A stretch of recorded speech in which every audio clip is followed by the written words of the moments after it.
13 millions d'Américains auraient vécu une NDE, une expérience aux frontières de la mort. En Amérique du Nord et en Europe, 5 à 25% des sujets réanimés après la mort clinique font état d'une telle expérience. Il y a tout juste 10 ans, Xavier, jeune chef d'entreprise de 24 ans, a tenté de se suicider. Dans le coma, il a connu cette expérience de mort imminente. Depuis, sa vie a totalement changé. Marié et père de 3 enfants, Xavier est aujourd'hui infirmier puériculteur. C'est ici que je dirais une partie de ma vie s'est terminée et qu'une autre a commencé. En tout cas, c'est ici que ma vie a complètement basculé et a changé.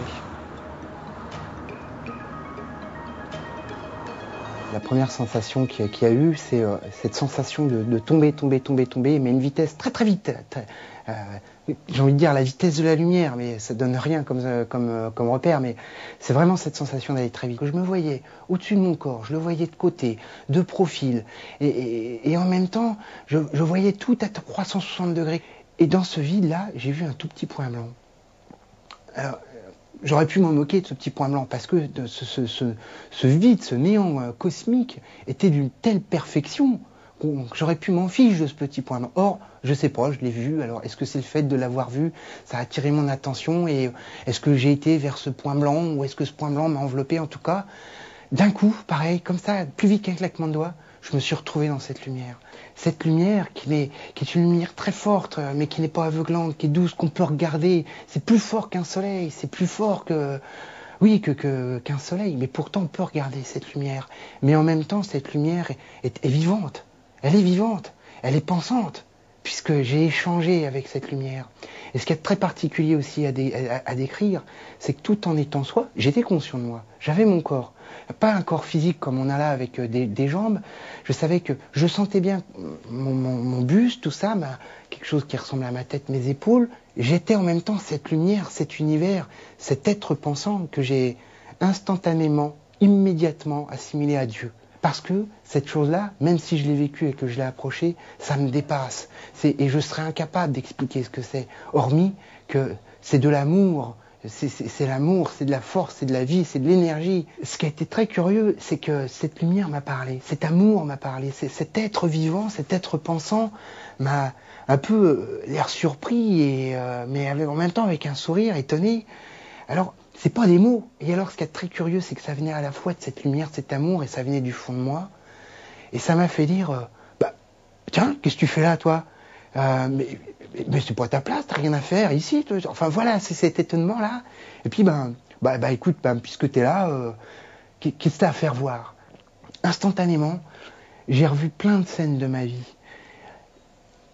Des scènes certaines agréables, d'autres moins agréables. Et ce qui est très particulier quand moi j'ai revu ça, si vous voulez, c'est comme si on est spectateur. Mais c'est-à-dire qu'on est détaché, c'est l'objectivité totale. Vous savez, quand on dit qu'il faut prendre du recul, être objectif, là c'est l'objectivité totale.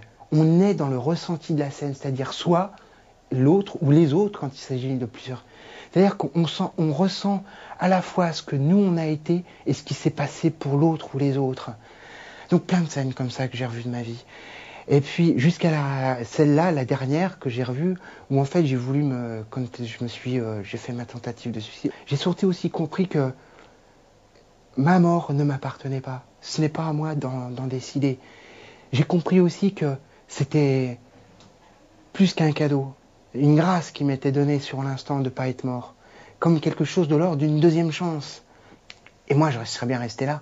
Sauf que c'est pareil, cette lumière m'a dit, c'est pas des mots, je le redis, mais dis donc, t'as rien à faire ici, c'est pas ta place, faut que tu t'en ailles. Mais moi, pas du tout, je suis très bien là, je veux pas partir, je veux pas m'en aller, c'est super ici.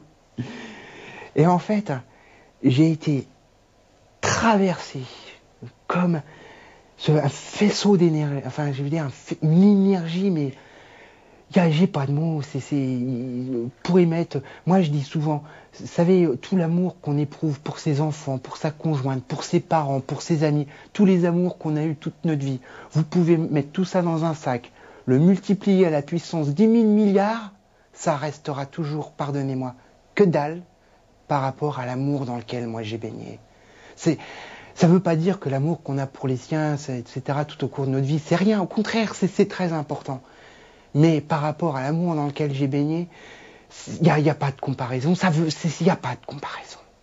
C'est pour ça que moi, enfin, c'est mon expression à moi, je dis, c'est l'amour de Dieu. Voilà comment je l'ai appelé. J'ai été traversé de cet amour-là, de cette énergie-là qui m'a ramené vers le... Je voulais pas.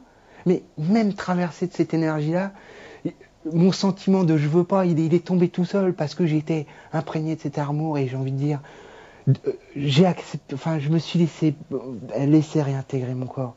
Vous savez, ça m'a donné l'impression, comme quand, c'est une image, mais c'est la récréation, il y a des petits enfants partout, tac, ça sonne, la récré est finie.